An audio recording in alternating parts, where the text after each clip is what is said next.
Só a gente vai retomar aqui nossa gravação, e nossas aulas a respeito da criação de formulários, tá?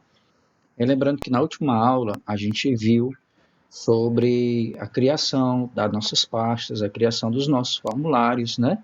E como começar o processo de personalização desses nossos arquivos, tá? Hoje a gente vai retomar, né, a respeito principalmente de como nós vamos fazer agora para o nosso questionário chegar às pessoas que vão ser entrevistadas, né? Então, o primeiro passo que a gente vai fazer, obviamente, é entrar dentro da nossa conta no Drive, ir para a nossa pasta do formulário, onde estão os nossos formulários, e acessar o material que nós já começamos a fazer. Então, lembrando que a gente está retomando, né, o mesmo arquivo que a gente já está fazendo aí há 4 aulas com essa, né? Estamos editando o mesmo arquivo. Então, nas aulas passadas, a gente já viu como é que a gente cria o arquivo, nomeamos, né? Nós fizemos aqui todo o processo de personalização, né? Já criamos algumas perguntas aqui para ele, certo? Bom, a gente ainda tem algumas opções de tipos de pergunta, só que a gente não vai ver isso hoje, tá bom? A gente vai ver mais algumas funcionalidades de algumas outras abas e como é que a gente pode enviar o nosso formulário, enviar os nossos arquivos para que as pessoas possam acessar o nosso trabalho. Então, vamos fazer o seguinte aqui, né? Então, está aqui o nosso questionário, nós já começamos a fazer, já temos aqui algumas perguntas, né, já preparadas, elaboradas, certo?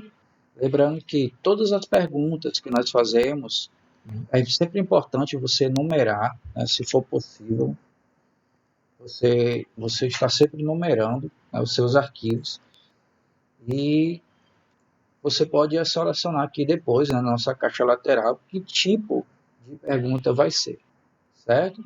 Então, a gente já fez perguntas nessas duas abas aqui, resposta curta e parágrafo.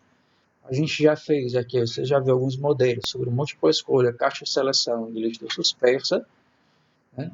E aí nós vamos ver hoje mais uma opção que é a escala linear.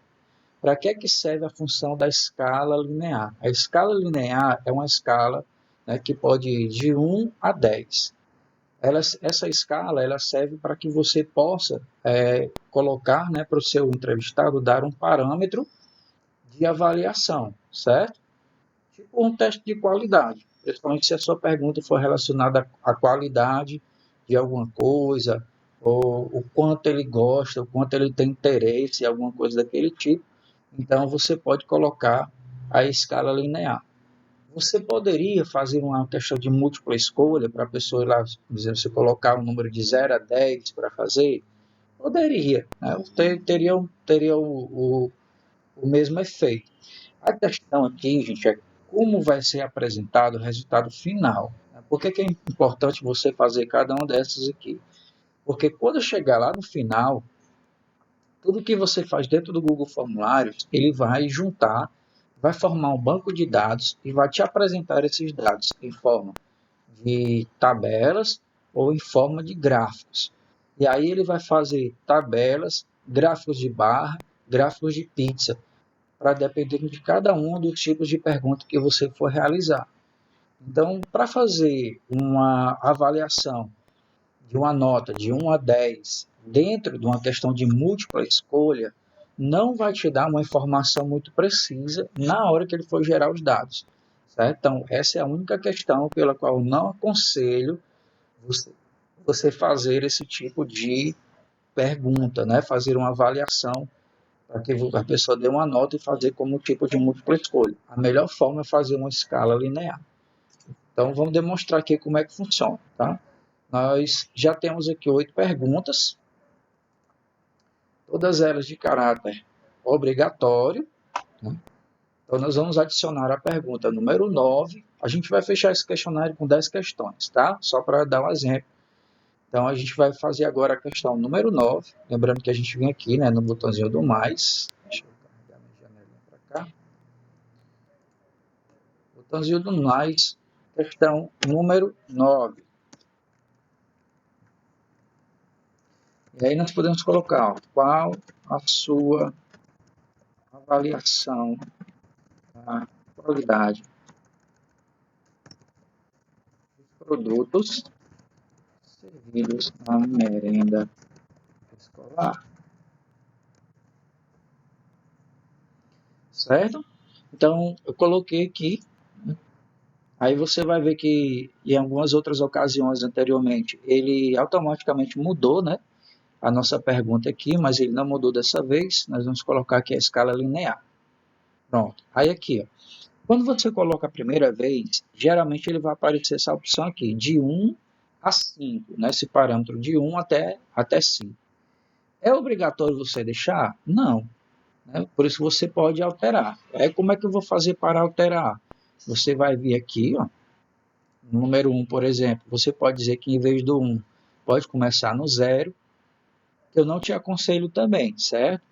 Assim, claro, dependendo do tipo de pergunta, o 0 é muito válido, né? Por exemplo, se eu pergunto sobre quantas vezes a pessoa participou de algum processo, quantas vezes ela foi chamada para participar de um processo, qual o nível de conhecimento dela a respeito de um determinado assunto, aí pode ser 0, né? Se eu colocar, por exemplo, qual é o seu nível de conhecimento sobre programação de software, ou programação para computadores, a pessoa, não sei nem o que é isso, aí você pode colocar o 0. Agora, como a gente está falando de algo, né, mais palpável, a gente não pode dizer assim, a qualidade da merenda é 0. 0 não, porque alguém come, né, gente? Assim, você pode ter alguém, não, muita gente que não gosta, de que é ruim, mas se fosse 0, 0 mesmo, se fosse horroroso, né, um negócio péssimo, você teria uma quantidade também zerada de pessoas que fossem se servir dos alimentos, certo?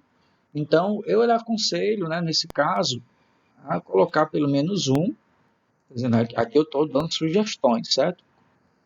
A gente está fazendo um exercício, quando você for aplicar nos questionários que você quiser. Aí eu altero aqui, ó, de 1 a 10. Aqui embaixo vai aparecer essas duas árvores chamadas marcadores. Para que servem os marcadores? O marcador, você está vendo ali que ele é opcional, porque você não tem a obrigatoriedade de colocar. Eles servem para quê? Eles servem para a gente dar um parâmetro ou uma orientação para o entrevistado de que o que é que significa estar próximo do número 1, o que é que está próximo do número 10. Né? Porque às vezes assim, você tem que ser muito burro, não sei o quê, todo mundo vai saber disso. Gente, não sabe.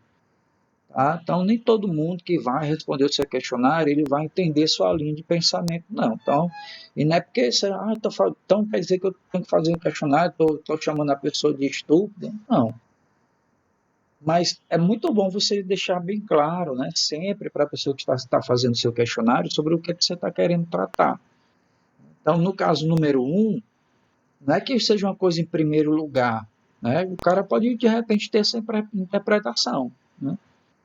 Por mais que possa ser vago, né? Por mais ilógico que possa parecer. Mas aí você coloca. Número 1, eu tenho aqui péssimo, certo? Então, o número 1 é o péssimo.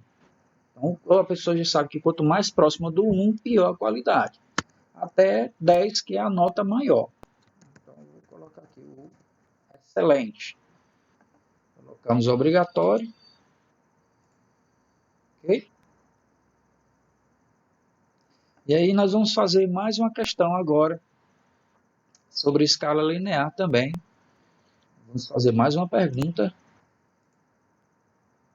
Aí eu vou fazer, olha só como é a configuração dele, né? Interessante, ó. Aí ele já apareceu aqui, os dois itens que você colocou. Aí a pessoa já sabe que quanto mais próximo do 1, é péssimo. Quanto mais próximo do 10, vai beirando até a nota máxima, que é o excelente. Nossa 10ª e última pergunta para esse exercício. Eu vou perguntar qual o seu nível de participação na escolha do cardápio servido na escola.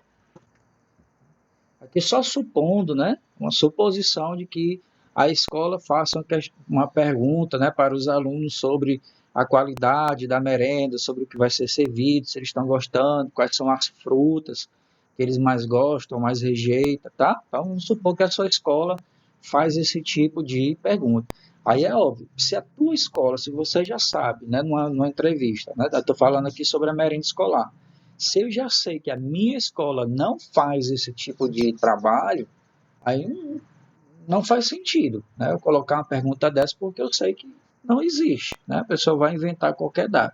Aí a gente está supondo que a escola faz isso, tá bom?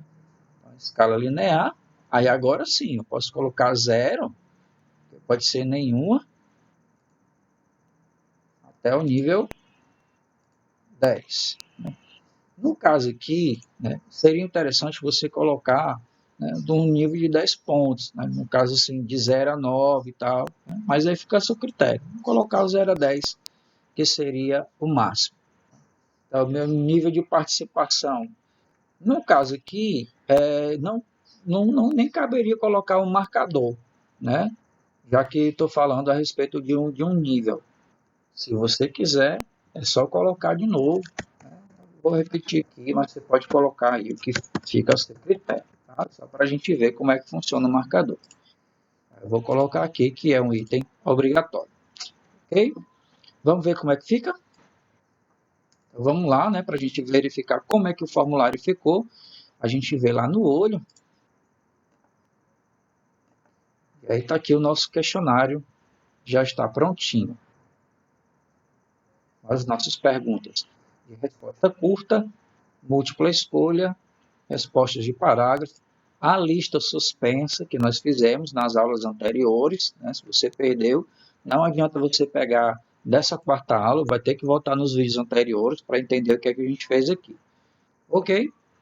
Então, sempre que a pessoa terminar de fazer o questionário, você vai ver que vai aparecer aqui um asterisco em vermelho, sempre para indicar que aquela pergunta é obrigatória.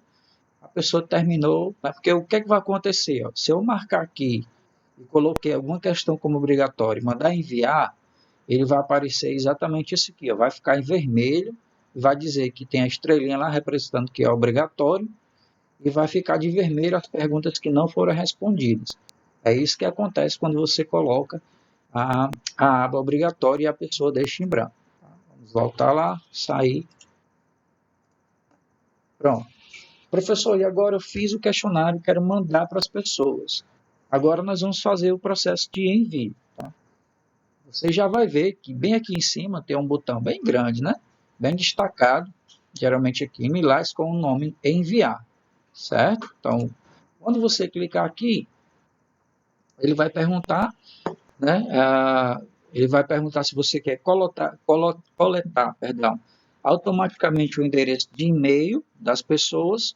Não é obrigatório você colocar esse item, tá?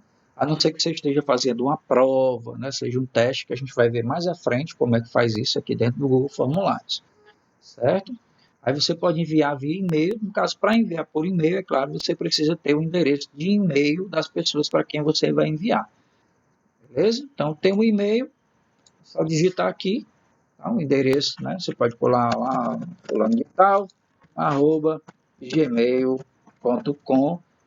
Aí é só dar um enter, ele já envia lá para as pessoas que você quiser. Pessoalmente, eu prefiro aqui a segunda opção, para que seja mais abrangente. Porque o que acontece aqui na segunda opção? A segunda opção é a opção de link. Nessa opção do link, ele vai gerar esse site, né? Um link para você. Aí é interessante que você clique nessa caixinha aqui, ó, do URL curto, porque ele cria como se fosse um atalho, né? Fica menor o endereço para você copiar, né?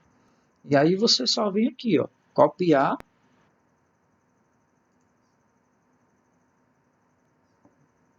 e aí pronto. Clicou aqui, copiar, está feito o processo, certo? Você quer ver aqui, ó, vou colar aqui, viu? Colei lá na minha aba de navegação, ele vai abrir lá o formulário. Por que é interessante a questão do link? Porque o link, diferente do e-mail, com o link você pode copiar ele por WhatsApp, você pode colocar aí para o pessoal responder no Instagram, no Facebook, enfim, qualquer rede social que você tiver aí, ou site, ou qualquer outra coisa dentro da internet, você deixa o link para as pessoas responderem o seu questionário, certo? E aí depois que o questionário estiver pronto, como é que eu faço? Você vai visualizar todas as vezes que alguém começar a responder o seu questionário, você vai ver aqui essa aba, perguntas, respostas. Só você vai conseguir visualizar essa aba. Só quem criou o formulário ou quem tiver a sua autorização é que vai ter essa oportunidade. No caso aqui, ó, 0 respostas, claro, porque ninguém fez o formulário, não enviei para ninguém, mas à medida que você for enviando, logo que você entrar dentro do formulário, você vai ver aqui quantas respostas já foram dadas. Então, por exemplo, se você tem a expectativa de entrevistar 50 pessoas, aí você fica acompanhando aqui pelo número, você disponibiliza o link. Quando fechar as 50 respostas, aí você já vem aqui, ó. Tá vendo esse botão, ó, aceitando respostas? É um botão de liga, desliga.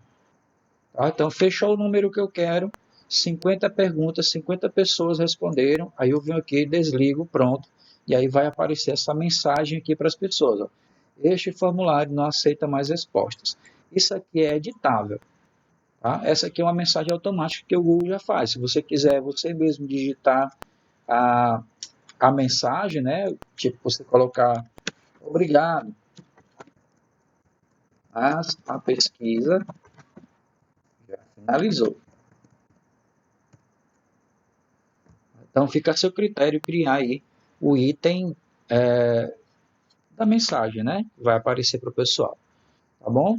Então faça esse exercício, faz esse exercício que nós já criamos aí, né, nessas 4 aulas, copia o link e aí faz esse teste. Envia aí para algumas pessoas que você conhece, manda pelo WhatsApp, manda pelo Facebook, né? Manda para as pessoas só dizendo mesmo que é um teste, é um exercício que você está fazendo, só para a gente poder trabalhar com as respostas, tá bom? Aí na próxima aula a gente vai ver como é que eu trabalho com as respostas. O que é que eu faço depois que as pessoas responderam o meu formulário, beleza? Então faz aí o exercício, envia para as pessoas, para os seus amigos e tal, enfim, né? Faz o link aí, eu mando por e-mail, e aí na próxima aula a gente vê como é que a gente coleta as informações que foram dadas através das respostas, tá bom? Grande abraço, até a próxima aula.